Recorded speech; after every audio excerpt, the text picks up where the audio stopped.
আলহামদুলিল্লাহ, যাবতীয় প্রশংসা একমাত্র আল্লাহ রাব্বুল আলামিনের জন্য। অতঃপর সালাত এবং সালাম নাজিল হোক সর্বশ্রেষ্ঠ নবী এবং রাসূল মুহাম্মদ সাল্লাল্লাহু আলাইহি ওয়াসাল্লামের উপর। আল্লাহুম্মা সাল্লি ওয়া সাল্লিম আলাইহি। আল্লাহ তাআলা তিনি মানুষদেরকে সৃষ্টি করে রিজিক দেওয়াতে কাউকে তিনি বেশি রিজিক দান করেন, কাউকে কম রিজিক দেন। ইয়াবসুতুর রিজকা লিমান ইয়াশা ওয়া ইয়াকদির। আল্লাহ তাআলা কারো জন্য রিজিকের দ্বার প্রশস্ত করেন, কারো জন্য সংকুচিত করেন। কিছু মানুষকে কিছু মানুষের উপরে আল্লাহ তাআলা মর্যাদা দিয়ে থাকেন, যাতে মানুষ একে অন্যের দ্বারা উপকৃত হতে পারে। এবং আল্লাহ তাআলা মানুষকে যা দেন এর দ্বারা তাদেরকে পরীক্ষা করতে পারেন। আল্লাহ তাআলা বলেন, ওয়া হুয়াল্লাযী জাআলাকুম খালাইফাল আরদ ওয়া রাফা'a বা'দাকুম ফাওকা বা'দিন দারাজাত। আল্লাহ তাআলা তোমাদেরকে এই জমিনে স্থলাভিষিক্ত করেছেন। খলিফা হচ্ছে পূর্ববর্তীদের স্থলাভিষিক্ত হয় পরবর্তীরা। মানুষ এক প্রজন্ম চলে যায়, সেই প্রজন্মের স্থান দখল করে পরবর্তী প্রজন্ম। ওয়ারাফা'a বা'দাকুম ফাওকা বা'দিন দারাজাত। আর আল্লাহ তাআলা তোমাদের কাউকে অন্য কিছু মানুষের উপরে মর্যাদা তারতম্য দিক করে থাকেন। লিয়াবলুয়াকুম ফীমা আতাকুম, যাতে তিনি তোমাদেরকে পরীক্ষা করেন তোমাদেরকে যা দিয়েছেন সেগুলোতে। তো আল্লাহ তাআলা ধন সম্পদ কাউকে বেশি দেন, কাউকে কম দেন, এটা আল্লাহ তাআলার হিকমত। আর এই জন্যই আল্লাহ তাআলা মানুষের মাঝে তারতম্য রেখেছেন, যাতে মানুষরা একে অন্যের প্রতি সহানুভূতিশীল হয়, একে অন্যের প্রতি ইহসান করে, সাদাকা করে, আর একজন আরেকজনের দ্বারা উপকৃত হতে পারে। ঠিক এইরকম বিষয় একটা, সেটা হচ্ছে কর্জ বা ঋণ। মানুষ একে অন্যের দ্বারা উপকৃত হয় ঋণ দেওয়া এবং নেওয়ার মাধ্যমে, আর এটা হচ্ছে ইহসান। আল্লাহ তাআলা বলেন, ওয়া আহসিনু ইন্নাল্লাহা ইউহিব্বুল মুহসিনিন। তোমরা ইহসান করো। ইহসান বান্দার ক্ষেত্রে হয়, আবার রবের ক্ষেত্রে হয়। রবের ক্ষেত্রে ইহসান কি? যেটা হাদিসে জিবরিলে আমরা দেখি, আনতা'বুদাল্লাহ কাআন্নাকা তারাহু ফাইন লাম তাকুন তারাহু ফাইন্নাহু ইয়ারাক। যে তুমি এমন ভাবে আল্লাহর ইবাদত করো যেন তুমি আল্লাহকে দেখছো। আর যদি এই পর্যন্ত তোমার বিশ্বাস না যায়, তাহলে কমপক্ষে এটা মাথায় রাখো যে আল্লাহ তোমাকে দেখছেন। আর বান্দার ক্ষেত্রে ইহসান কি? আপনার কথা, কাজ, অর্থ দিয়ে সার্বিক ভাবে তাদের সহযোগিতা করা, এটা হচ্ছে বান্দার প্রতি ইহসান।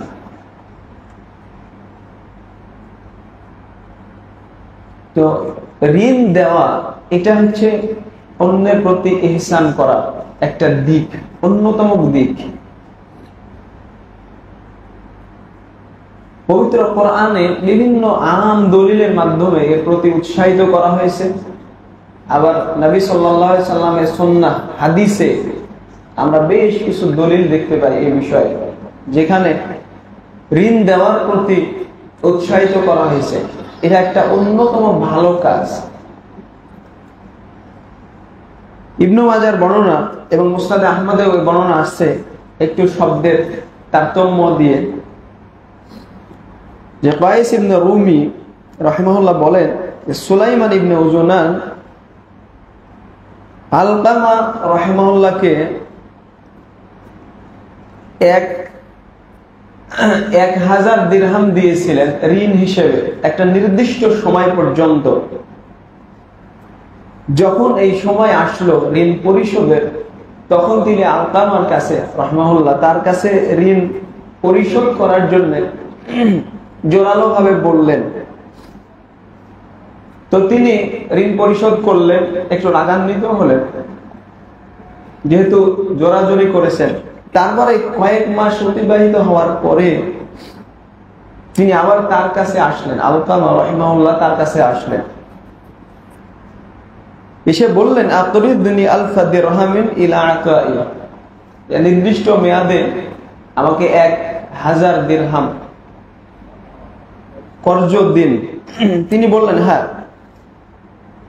তারপরে তিনি উম্মু উতবাকে ডেকে বললেন যে ওই যে থলে, সে থলে বাধা আছে ওইভাবেই ওটা নিয়ে আসো, সেখান থেকে 1 দিরহামও আমি এদিক সেদিক করিনি। তিনি বললেন আমা ওয়াল্লাহ ইন্নাহা লা দারাহিমুক আল্লাতী কাদাইতানি মা হাররাতু মিনহা দিরহামা ওয়াহিদা, যে আল্লাহর কসম ওই থলেটা আলকামা রাহিমাহুল্লাহর কাছে তুলে দিয়ে বললেন আল্লাহর কসম আপনার যে দিরহাম আপনি আমাকে পরিশোধ করেছিলেন এটা আমি এদিক সেদিক করিনি, ওইভাবেই আছে। তো আলকামা রাহিমাহুল্লাহ বললেন যে আপনাকে এই কাজ করতে কিসে অনুপ্রাণিত করলো?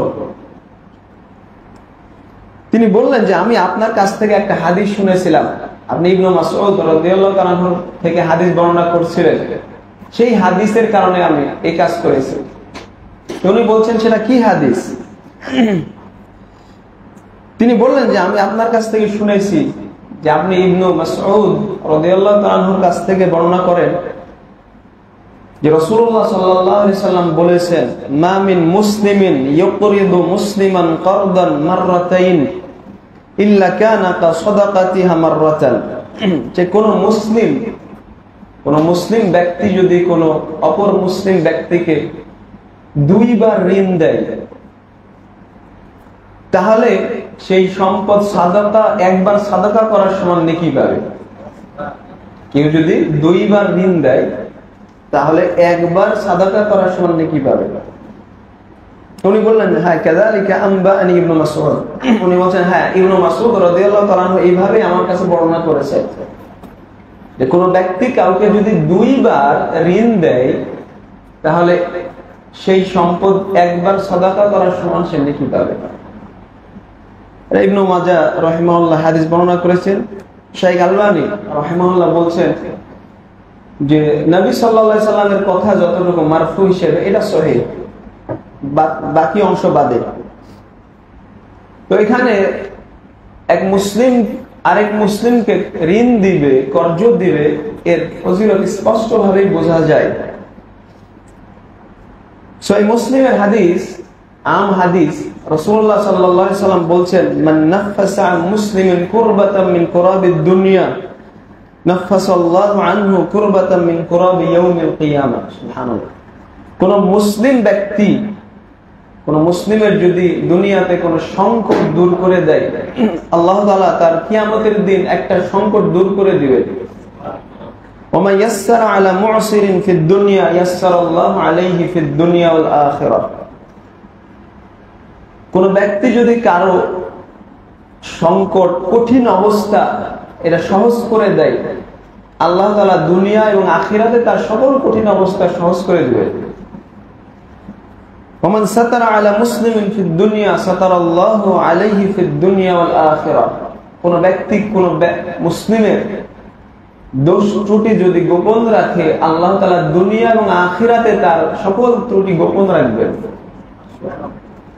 আল্লাহু ফি আউনিল আবদ মা কানাল আবদু ফি আউনি আখিহি। আল্লাহ তাআলা ততক্ষণ বান্দার সহযোগিতায় থাকেন যতক্ষণ বান্দা তার ভাইয়ের সহযোগিতায় থাকে। যতক্ষণ আপনি আপনার মুসলিম ভাইয়ের সহযোগিতা করছেন ততক্ষণ স্বয়ং আল্লাহ আপনার সাহায্যে আছে। সুবহানাল্লাহ। এই কথাগুলো কত গুরুত্বপূর্ণ, কত সুন্দর। সুবহানাল্লাহ। তো এই হাদিসেও স্পষ্ট বোঝা যায় এক মুসলিম আরেক মুসলিমের সংকট দূর করবে, তার আর্থিক সমস্যাতে সার্বিকভাবে সহযোগিতা করবে। এই হাদিসটার প্রমাণ। তিরমিজির বর্ণনা, রাসূলুল্লাহ সাল্লাল্লাহু আলাইহি ওয়াসাল্লাম বলেছেন মান মানাহা মানিহাতা লাবানিন আও ওয়ারিকিন আও হাদা জিকাকান কানা লাহু মিসলু ইতকি রাকাবাহ। কোন ব্যক্তি যদি কাউকে দুগ্ধবতী ছাগল দান করে, এটা কর্জ দেয়, আমাদের দেশের ভাষায় আদি বলে, তাই না? ধার দিয়েছে, সে তার দুধ খেয়ে উপকৃত হবে। অথবা যদি কোন দিরহাম টাকা পয়সা তাকে কর্জ দেয়, অথবা কোন অন্ধ ব্যক্তি অথবা পথ হারিয়ে ফেলেছে এমন ব্যক্তিকে পথ দেখিয়ে দেয়, কানা লাহু মিসলু ইতকি রাকাবাহ, তাহলে একটা দাস মুক্ত করার সমান তার সওয়াব হবে। কেউ যদি কাউকে কোন দুগ্ধদানকারিনী ছাগল ধার দেয়, টাকা পয়সা ধার দেয়, অথবা পথ হারিয়ে ফেলেছে এমন মানুষকে পথের দিশা দেখিয়ে দেয়, তাহলে একটা দাস মুক্ত করার সমান কাজ হবে। এটা তিরমিজির হাদিস, হাদিস গ্রহণযোগ্য, আল্লাহু আ'লাম। এছাড়াও পবিত্র কোরআন এবং হাদিসে বিভিন্ন জায়গায় আপনি ঋণ দেওয়ার গুরুত্ব স্পষ্টভাবে দেখতে পাবেন। যাই হোক, আমাদের আলোচনা আছে না, আমি সেদিকে যাব না আজকে। আরেকটা বিষয় উল্লেখ করবো যে ঋণ দেওয়ার বিধান কি ইসলামে। সংক্ষেপে এই বিষয়টা উল্লেখ করে আজকে আলোচনা শেষ করব। শেখ মুহাম্মদ ইবনে সালেহ আল উসাইমিন রাহিমাহুল্লাহ তার শারহুল মুমতি এই কিতাবে 9 নম্বর খণ্ডের 90 পৃষ্ঠায় উনি উল্লেখ করছেন যে ঋণ দেওয়ার বিষয়ে হুয়া মানদুব ফাহাদা বিনিসবাতি লিল মুকরিদ আম্মা বিনিসবাতি লিল মুস্তাকরিজ ফাহুয়া মুবাহ। ঋণ দেওয়া ঋণদাতার ক্ষেত্রে এটা হচ্ছে মুস্তাহাব, ভালো, আর ঋণ গ্রহীতার দিক থেকে এটা হচ্ছে মুবাহ, বৈধ। ওয়ালা ইউকালু ইন হাযা মিনাল মাসআলাতিল মাজমুমা, এটা বলা যাবে না যে ঋণ নেওয়া হচ্ছে একটা নিন্দনীয় বিষয়, এটা বলা যাবে না, কারণ নবী সাল্লাল্লাহু আলাইহি ওয়াসাল্লাম নিজেই ঋণ নিয়েছেন। এখানে দুইটা দিক আছে, মুকরিদ ওয়া মুস্তাকরিদ। একটা হচ্ছে ঋণ দাতা আর আরেক দিকে হচ্ছে ঋণ গ্রহীতা। আল মুকরিদ আল করদ ফি হাক্কিহি মানদুব আই মুস্তাহাব। শাইখ বলছেন যে ঋণ দাতার দিক থেকে ঋণ দেওয়া হচ্ছে মুস্তাহাব। ওয়াযালিকা লিআন্নাহু মিনাল ইহসান, কারণ এটা হচ্ছে ইহসানের অন্তর্ভুক্ত, যেটা আমি একটু আগে বললাম যে আল্লাহ তাআলার আম কথার অন্তর্ভুক্ত। আল্লাহ তাআলা বলেছেন ওয়া আহসিনু, যে তোমরা ইহসান করো, ইন্নাল্লাহা ইউহিব্বুল মুহসিনিন, যে নিশ্চয়ই আল্লাহ মুহসিন যারা ইহসান করে তাদেরকে ভালোবাসেন। ومن حيث المعنى فإنه فيه دفع حاجة أخيك المسلم, আর আরেক দিক থেকে এটা হচ্ছে আপনার মুসলিম ভাইয়ের প্রয়োজন পূরণ করা, ঋণ দেওয়া। وربما يكون القرض أحيانا أكثر ثوابا من الصدقة لأنه لا يستقرض إلا محتاج في الغالب। কখনো কখনো ঋণ দেওয়াই সাদাকা করার চাইতে বেশি নেকির কাজ, কারণ যে একান্ত প্রয়োজন যার, সেই একমাত্র ঋণ নেয়। এই জন্য কখনো কখনো দান করার চেয়ে ঋণ দেওয়াই বেশি উত্তম। والصدقة أفضل من جهة أنها لا تشغل الذمة فإذا أعطيته لم يكن في ذمة شيء। আবার অন্য দিক থেকে সাদাকা করা বেশি উত্তম, কারণ সাদাকা করলে আপনার যে দায়িত্ব কর্তব্য সেটা থেকে আপনি মুক্ত হবেন। ويجب القرض أحيانا فيما إذا كان المقترض مضطرا لا تندفع ضرورته إلا بالقرض। কখনো কখনো ঋণ দেওয়াটা ফরজ, আবশ্যক, যদি ঋণ গ্রহীতা নিরুপায় হয়, ঋণ নেওয়া ছাড়া তার প্রয়োজন যদি পূরণ না হয়, নিরুপায় হয়ে পড়ে, সেই ক্ষেত্রে তাকে ঋণ দেওয়া ফরজ। ولكن لا يجب إلا على من كان قادرا عليه من غير ضرر عليه في مؤونته ولا مؤونة عياله। তবে ঋণ দেওয়া ফরজ একমাত্র ওই ব্যক্তির ওপর যে ব্যক্তি সক্ষম ঋণ দিতে। ঋণ দিলে যার কোনো ক্ষতি হবে না, তার পরিবার পরিজনেরও ক্ষতি হবে না, নিজেরও ক্ষতি হবে না। পরিবার পরিজনের চাহিদা মেটানোর পরে যদি সক্ষমতা থাকে আর ঋণ গ্রহীতা ব্যক্তি যদি নিরুপায় হয়, সেক্ষেত্রে তার জন্য ঋণ দেওয়া ফরজ। এই কথা শাইখ ইবনে উসাইমিন রাহিমাহুল্লাহ বলছেন, কামা আন্নাহু ইয়াকুনু আহইয়ানান হারামান ইযা কানা আল মুক্তারিদু ইকতারাদা লিআমালিন মুহাররাম। আবার কখনো কখনো ঋণ দেওয়া হারাম যদি আপনি নিশ্চিতভাবে জানেন যে এই ঋণ গ্রহীতা আপনার থেকে ঋণ নিয়ে হারাম কাজ করবে, তখন তাকে ঋণ দেওয়া হারাম।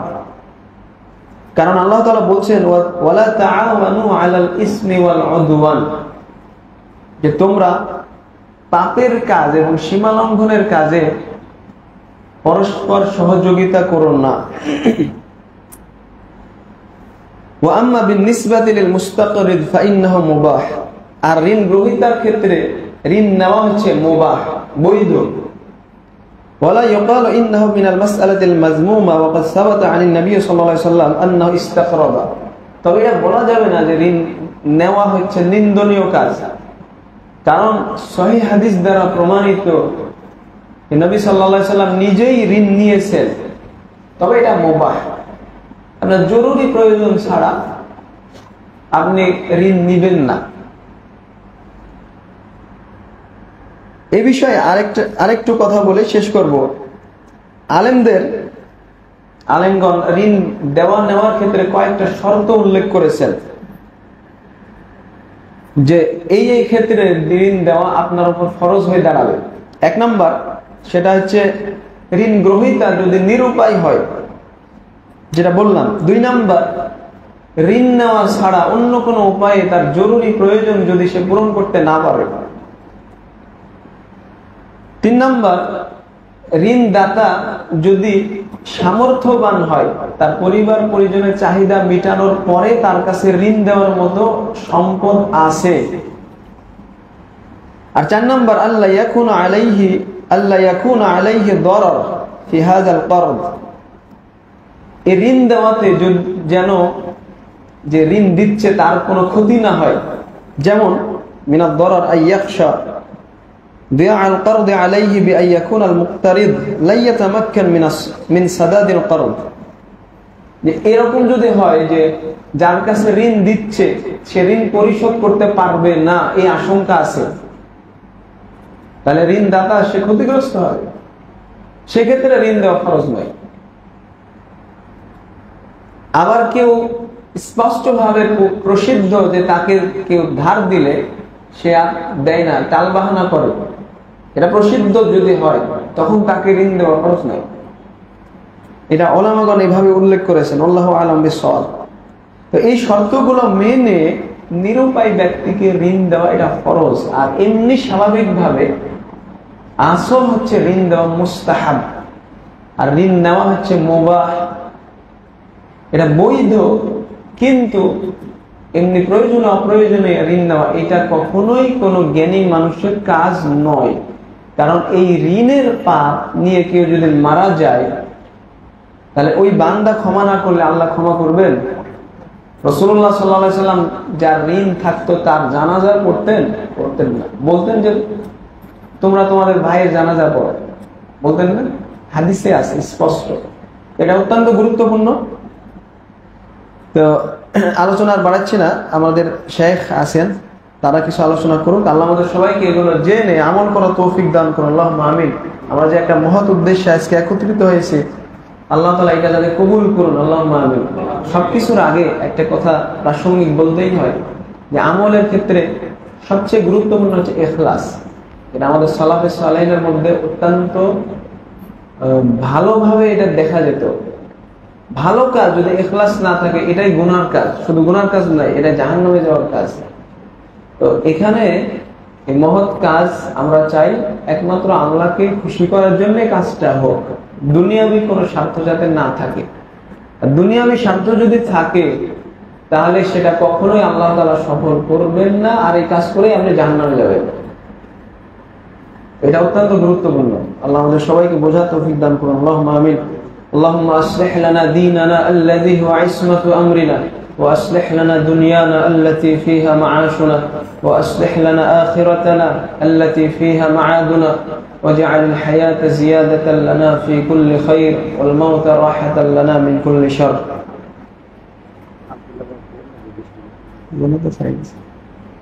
أقول قولي هذا، أستغفر الله لي ولكم ولسائر المسلمين. السلام عليكم ورحمة الله وبركاته.